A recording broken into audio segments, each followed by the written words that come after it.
First story. After 20 years of abandonment, my biological parents reached out and wanted to reconcile. I met them and unloaded my 20 years of anger and frustration on them and clarified why they can never be forgiven. So before I talk about the dilemma, let me talk about my background. I, 24, grew up living in group homes.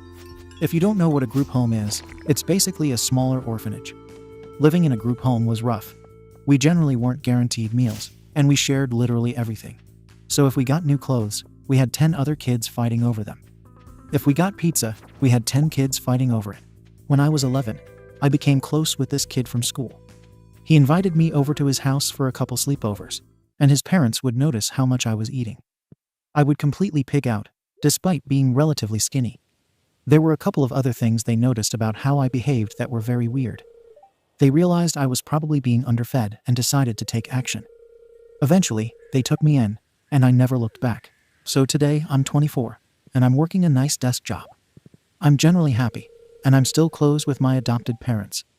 My bio parents reached out 2 weeks ago and were relieved when I responded. We ended up setting up a meeting yesterday. I was already quite hesitant to meet them, but I only did it because my mom and dad said it could be worthwhile. So we sat down and talked over lunch. They told me they gave me up because they didn't want to be parents. They were in their mid-20s and married. The only reason they gave me up was because they weren't ready for parenthood. After this, I pretty much gave up on being civil, and I started making snide comments like, "Oh, so I was ready for group homes." I was being pretty rude, and my mom was fighting tears. After they told me I have a brother, I said, "Oh, okay, so you were ready enough to be a parent, but weren't ready enough to check on your son." I had enough, paid the bill, and left. I was very angry, and told my adopted mom what happened. She said that I should go easier on them since it probably took a lot to reach out and apologize.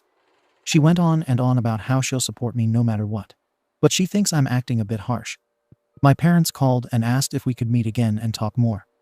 My mom thinks that it could be beneficial now that my initial emotions are out there. If I think I was acting like an arsehole, and my mom thinks I'm acting like an arsehole, I probably am an arsehole. Ada, update. I'm meeting them again this Friday. This time my mom is coming with me. I let them hear my perspective, and now I'm going to do my best to listen and hear them out. I think my mom being there will make it a lot easier. She's a calming presence, and I'd hate for her to see me lose my temper. Also, a couple of people suggested developing a relationship with my half-brother, and I'm vehemently against that for a couple of personal reasons. Relevant comments. 1. OP responds to a comment with YT a judgment. Who calls OP immature for lashing out like that? Who are they to give me another chance? I don't need them. 2. So originally, I was put up for adoption, and either I had a botched adoption or nobody wanted me, and I ended up in a group home. I was just that unwanted at the time. 3. I'm not sure what the other comment says, but OP shows his resentment towards his biological parents, which I think is fair. Why should I be thankful to them that I was starving in group homes and mentally screwed up for a really long time, instead of being raised by 2 college-educated people with jobs? 4. Yes, my life would undoubtedly be better off if I didn't have to deal with the years of fighting for food and the trauma that came with that. I still 100% believe the least they could have done was provide me with a stable home, food, and shelter-wise. 5. My mom is the kindest and most caring woman ever, so I would never, and I don't currently believe she has negative intentions by suggesting I meet them again. 6. The age of his younger brother is 7 years younger. It doesn't hurt any less. 7. Commenters bringing up abortion and why it should be legal. I agree and disagree. I agree with the sentiment that it should be allowed if people choose to, but I sure as hell don't like people saying my life is an example of why it should be legal. That is extremely demeaning and rude. Multiple people have mentioned in this thread that my parents should have aborted me, and that is disgusting. Sure, I had a tough upbringing, but people saying I should have been aborted does not help, and literally makes me feel like absolute dog SHT. 8. Another commenter brings up abortion. Sure, that's valid, and I agree, and like I said, if you want to choose to get an abortion, that's your choice, and it should be your choice. Don't go commenting SHT like I'm why Roe v. Wade should not be overturned, though that's extremely rude and demeaning. Put yourself in my shoes and imagine hearing that. I don't think we're majorly disagreeing here. 9. You're absolutely right. That's how I approached it at the first meeting, and honestly, it was tough not to interrupt. It felt like I was being insulted by the way that they were explaining things to me. I tried, and eventually I had enough of being reasonable and civil. 10. Okay, unofficial explanation here. 1. I was adopted by someone. 2. That adoption didn't work out, and I entered the foster care system when I was a toddler. Between steps 2 and 3, that's where things get murky. Here's the thing. I was placed with a family, but I wasn't adopted. I don't remember much from this time, and honestly, the documentation doesn't explain what happened there. 3. I moved from 5-6 group homes between 4 and 11. 4. I got adopted at 11. 11. They looked me up on social media and LinkedIn. 12. OP responds to a typical Ada commenter who calls OP embarrassing for the actions of his parents and tells him to seek therapy. My problems didn't magically stop when I was adopted. Before you say you should have gotten help, I did, and therapy doesn't solve your issues magically. Sure, my life turned out pretty well, but what if it didn't? Would I still have to accept them in my life? Also, even if abortion access is more widely spread it should be, do you think it magically eliminates kids in foster homes? You still think the societal pressures associated with abortion will magically stop? You think it'll stop women who are in bad situations from continuing with their pregnancies because of fear of alienation and resentment from family members? Also, I'm not trying to act like a victim. I have been through some real SHT. How my life turned out doesn't magically change that. 13. It's not a guaranteed thing that my first adoptive parents gave me up. And why would I get angry at people I don't know about or people who aren't trying to be in my life? For all I know, they couldn't have been in a financial position to support me, unlike my biological parents, who are both college educated and have stable jobs. 14. I would have preferred being resented and well-fed rather than starving and having to sleep with my school bag in my arms because I was afraid the other kids in the group home were going to steal my stuff. To top it off, I still felt like I was resented by everyone around me because I was another person grabbing food off the table. I don't know if I was clear, but they were not financially unfit to raise me. 15. Yup, that's part of it.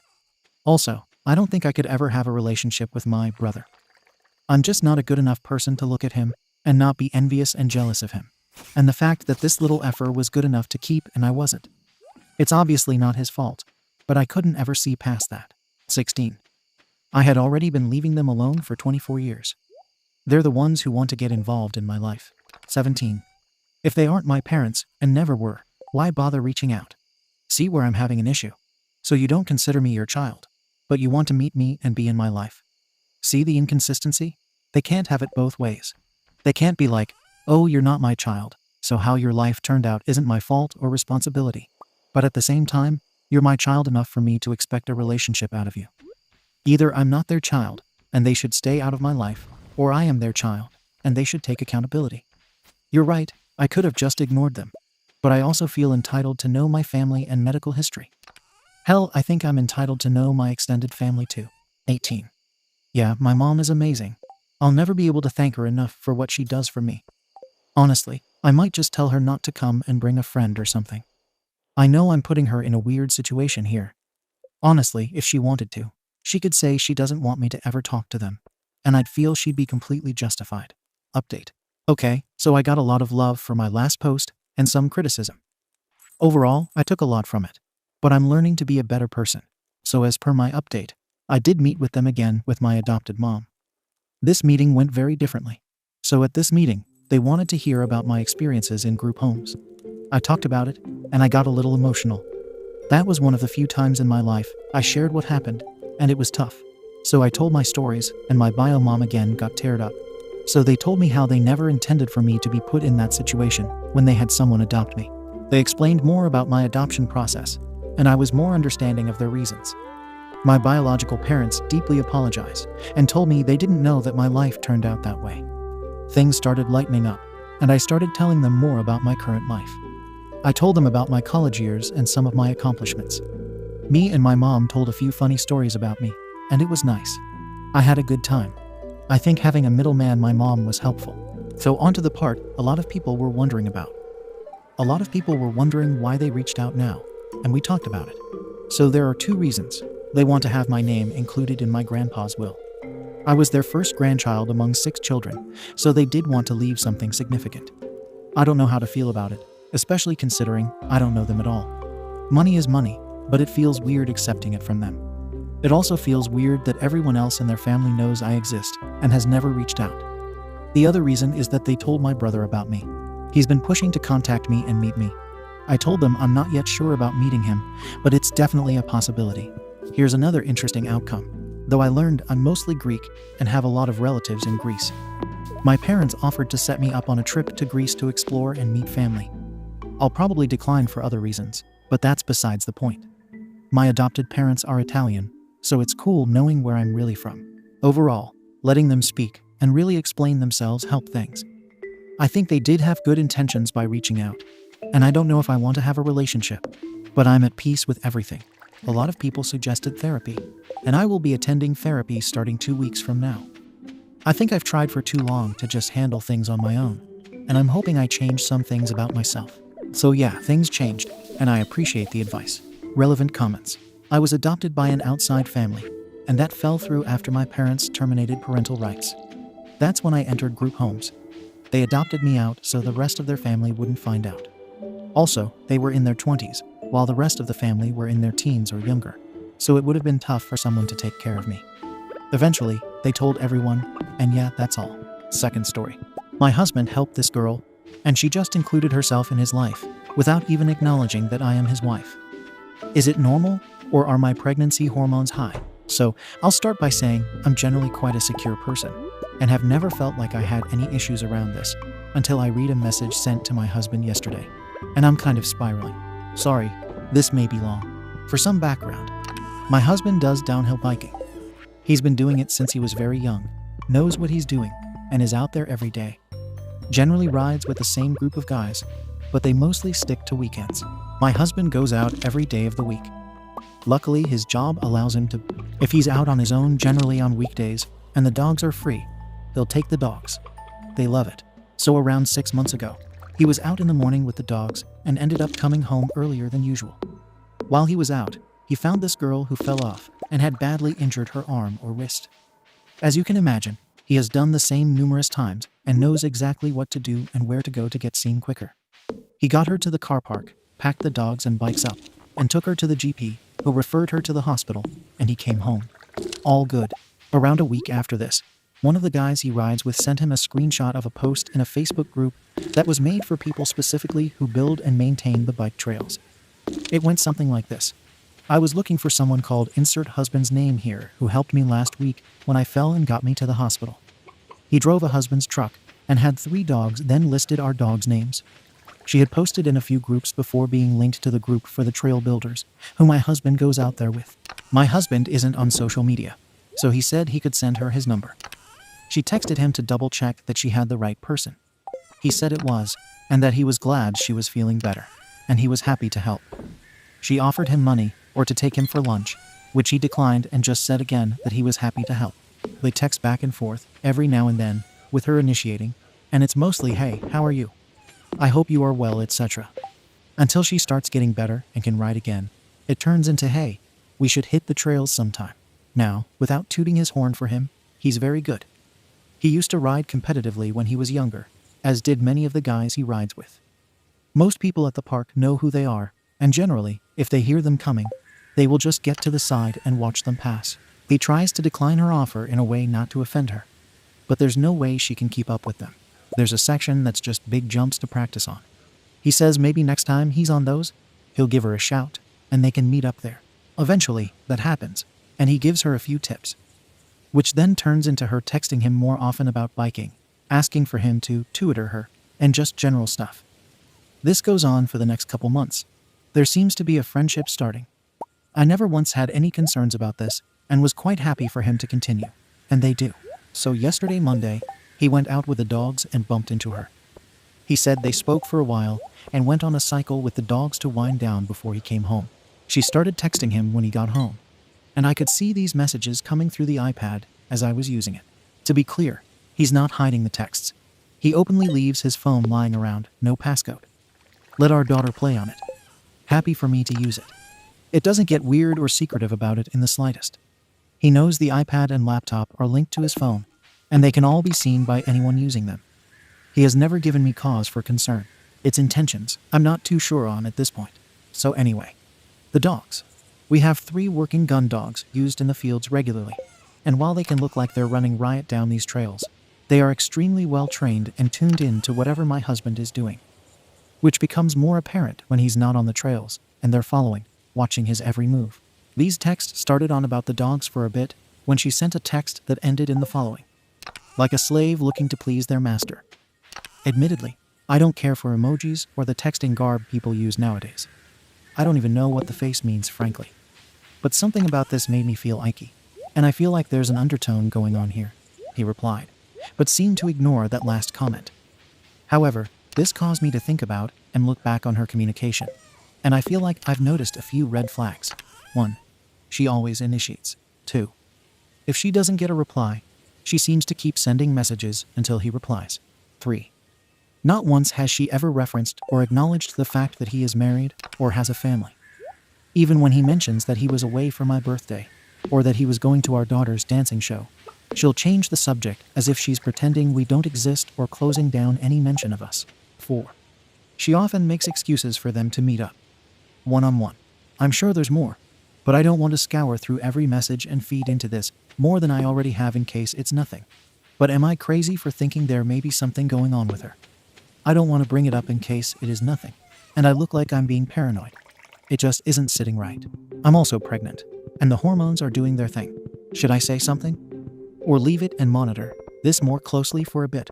Or is this the effect of a 30-something pregnant mom whose husband seems to be aging like a fine wine, and any female he meets doing what he loves and being in amazing shape due to the hobby? Comments. Usually right too. I am kind of like your husband. I do a lot of helping people in a different vein though. And there are a lot of rather lonely and awkward people out there who just keep messaging once they have my contact information, men and women. I think you've handled this with grace.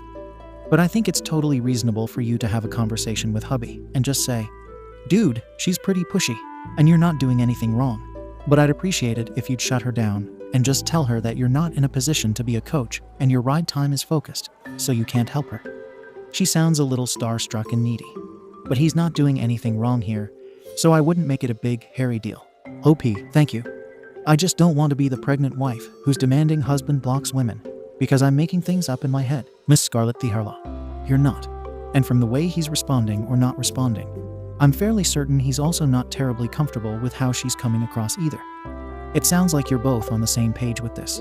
And if anything, your husband might appreciate confirmation that she is acting weird, and he's doing a good job trying to handle it. She's pulling the same Schrodinger's creep act men pull, pushing the line, but never overstepping it overtly, so that if he does call her out, she'll turn it around to him, seeing flirtation where there was none and being the problem. That can be far easier to address directly if you already know other people are seeing exactly what you're seeing and your so is on the same page as you on how you plan to deal with it. So there is no chance of it blowing up in your face. From what you've shared, she sounds like a creep. But he sounds like a happily married man who has no interest in whatever she's doing and really wishes she'd just leave him alone or behave normally. I don't think you have anything to worry about, but that doesn't mean you won't feel better hearing that from him. Update. It escalated quickly. So my last post got a lot more responses than I thought it would get. I wasn't going to post an update, but I feel like I owe it to all the people who told me to trust my gut. For those asking why my husband hasn't been more abrupt with her, in a nutshell, he always tries to keep the peace. I underestimated how well known he is in our town. He comes from a well-known family in our area, was a downhill rider in the UCI, and features on various YouTube channels. People come here specifically for the bike trails, and typically, wherever he goes, there are usually a handful of people who recognize him and want to say hello. It's not a huge town, everyone knows everyone kind of place, and like anyone, he would never want people to come away from any interaction with him with a sour taste in their mouth. After our daughter was in bed, I spoke with my husband, told him my thoughts, and he agreed she was being inappropriate, and that he had in no way done or said anything that would indicate he was all right with it. He hoped that by ignoring it, she would get the hint and leave him be. He didn't want to make things awkward or embarrass anyone, and he admitted he probably should have said something. So after reading everyone's comments, there were loads of amazing ways people suggested shutting her down, which, in hindsight, would have been an amazing way to stop her in her tracks. However, he didn't want to ruffle feathers, so we went with the idea that we're starting to get ready for the baby, have lots to do or prepare, and simply don't have the time or energy to spend on the bikes or meetups, and he will be unavailable to her for the foreseeable suggestions. He typed it up, handed it to me for my approval, and I hit send. Minutes later, his phone rings. I'm in the kitchen. He's in the living room, and I see his eyebrows raise, and he just looks at me. I go over, and he just hands me the phone. "The effing neck on this girl astounds me," she replied. "Okay. Do you think we could meet up quickly tomorrow?" My heart sank, and I knew exactly what that meant. I burst into tears. In my head, this was the start of my world crumbling. My husband tried calming me down and asked me what I'd like him to do. Block her there and then, or ask what she wants to see him for. I wish I had just told him to block her. But for some reason, I wanted to know more, he replied, asking what meeting up would achieve. She just says there is stuff she would like to talk to him about face to face. I felt like I was literally being punched in the chest and being winded at this point. He eventually gets the point across that he is not going to meet with her and drags it out of her. She tells him that at some point feelings started, that they turned into fantasies, and that basically he could do whatever he wanted to her. I didn't need to know about it, and she would be happy to keep it that way. As she put it, our thing. It was more graphic than I'm willing to type. I felt like I was still keeping a level head on it, until this point, when I lashed out. I got very, very angry. Started crying uncontrollably. My body was vibrating with anger. I barely slept. I woke up crying. I felt like absolute SHT all day today. I've already gotten in touch with our friends who run the Facebook groups she joined and asked them to remove her and make sure she doesn't join again. My husband replied last night and told me it was sorted and I didn't have to worry about her. I didn't see the text he sent, but it's there on the iPad. But I can't bring myself to even open the Messenger app after seeing what I saw. It's not fair that someone thinks they can just do something like that, regardless of how it's going to impact an entire family. Currently, I don't want him leaving the house. I don't want him to ever go back to the trails. I don't want the dogs to even go up there. The fact that she has even touched my dogs makes me sick. So there we are. I still feel like my life is slipping away from me. It feels like someone is attempting to steal it. My confidence is shattered. My eyes sting. My head hurts from crying. I don't feel like eating. I don't think I've ever felt as low as I do right now. My husband is trying his best to comfort me, but it will take a while, I guess. He feels very guilty, despite me telling him he's done nothing wrong. I can't believe how quickly my life just changed with a stupid text. So, thank you to everyone for telling me to believe my gut. And everyone else who took the time to comment. Edit. I just want to add that I'm not controlling my husband. I'm not holding him hostage. He had to take them out today. The bike park is almost in our backyard. I'm describing how I feel right now. It's like a personal attack on me and my family. And I know this happens all over the world. My eyes were never open to it. This man's baby is about to burst out of my body. I don't feel attractive in any sense of the word right now. I feel I'm well within my rights to be a little distraught after seeing a text from a much younger, much fitter girl describing in graphic detail the things she wants my husband to do to her. Comments. Free for her. You'll be alright, and honestly, take comfort in knowing that this is probably a lot of pregnancy hormones, and that your husband loves the absolute soul out of you. He handled it well, public figure or not, and he's by your side. He's been transparent, upfront, and kind. She tried to crash the party and failed miserably. He's all yours, and he wants it to stay that way. I hope you feel better and can do some rationalizing in the meantime. OP, I'm trying. Thank you. Puzzleheaded Big 3D 319. You cannot keep the whole world from seeing your husband. You also cannot keep other people from finding him attractive and making a move. But, sweetie, he has done everything right, treated you honestly, included you, and shown zero signs of being interested in this other woman. That is exactly what you should want in a partner. Keep your chin up. Go spend time with him. Beth Soda. This is right here. Back before I got married, sometimes my husband would get jealous if he thought another guy was flirting with me. I would tell him they may be flirting with me, but I'm not flirting with them, and nothing is going to happen. They aren't going to make me do anything. This girl can't make your husband do anything, and it certainly sounds like he's just a friendly person and never expected or wanted it to go in that direction. It might be a good idea to get couples therapy, or even just therapy for you, to help you work through this. Thank you for watching the video. If you are interested in listening to these kinds of stories, we've got more in store for you. Simply subscribe to our channel, hit the like button, and share it with your friends.